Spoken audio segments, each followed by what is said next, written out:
सम्मानित देशवासियों, मैं एस.एल. ठाकुर, राष्ट्रीय समाजवादी जन क्रांति पार्टी का अध्यक्ष।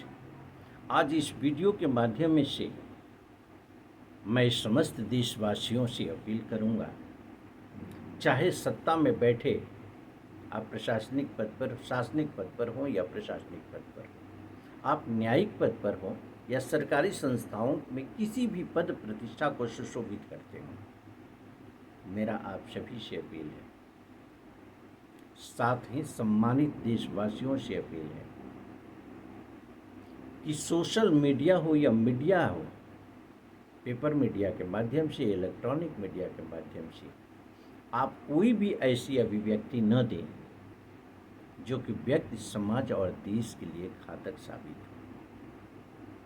किसी भी व्यक्ति पर किसी भी तरह का कोई आरोप लगाना, निराधार आरोप लगाना, ये बहुत ही गलत है, चाहे आप कहीं भी किसी रूप में प्रतिष्ठापित क्यों न हो।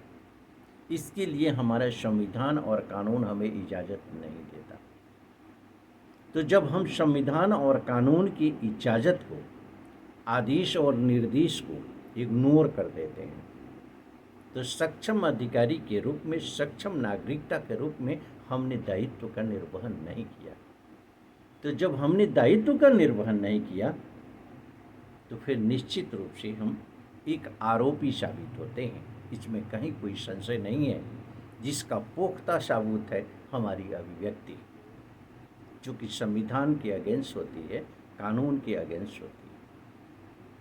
आप अभिव्यक्ति दें सत्यता के आधार, आप गलत को गलत कहें, सही को सही कहें, आप भ्रष्टाचारी को भ्रष्टाचारी कहिए, अन्यायी को अन्यायी कहिए, अत्याचारी को अत्याचारी कहिए, संविधान को तोड़ने वाले, कानून को तोड़ने वाले को सीधा कहिए अगर आपने देखा है कि उसने संविधान को तोड़ा है।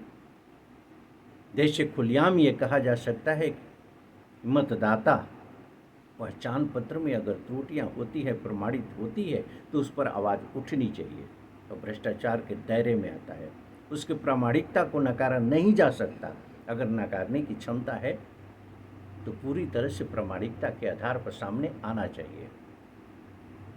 यहाँ पर आचार संहिता का उल्लंघन होता है चुनावों के समय, खुलेआम परमिशन दिए जाते हैं, तो परमिशन देने के बाद उस परमिशन के आदेश निर्देशों की अवहेलना की जाती है। मानवीय गलतियों को लेकर के कहीं मेरा कोई प्रश्न नहीं है, लेकिन जघन्य अपराध नहीं होना चाहिए। ऐसे अपराध नहीं होना चाहिए जिससे कि व्यक्ति, समाज और देश की कहीं से क्षति होती है, मानवीय मूल्यों की हत्या होती है।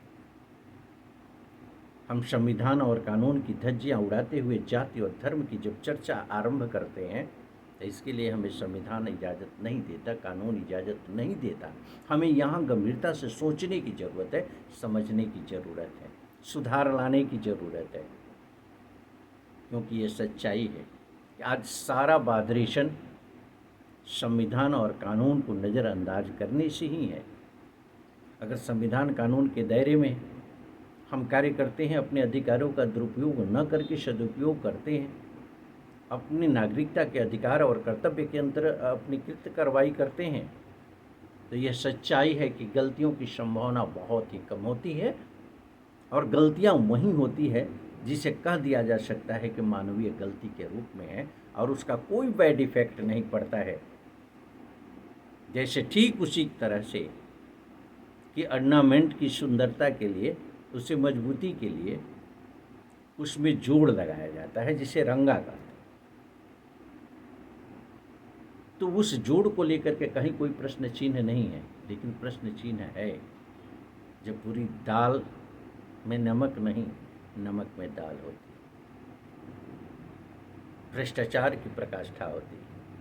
तो हमें ज़रूरत है इस विषय पर गंभीरता से सोचने की, मनन करने की और बेहतरीन सामाजिक सुधार की पहल करने की। मैं अपील करना चाहता हूँ समस्त पीठासीन अधिकारी, चाहे जिस रूप में, जिस संस्था के पीठासीन अधिकारी के रूप में हों, देश की सम्मानित जनता से कि सत्यमेव जयते, सत्य सनातन के आदर्श पर चलते हुए, भगवान राम के आदर्श को अपनाते हुए अपनी संस्कृति और संस्कार को अपनाते हुए अपने जीवन को बेहतर बनाने की दिशा में हमें पहल करना है, संविधान और कानून के दायरे में।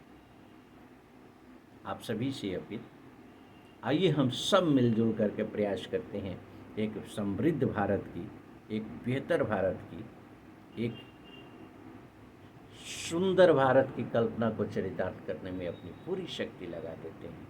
यही अपील हमारी आप सभी से राष्ट्रीय समाजवादी जन क्रांति पार्टी के बैनर के साथ। धन्यवाद।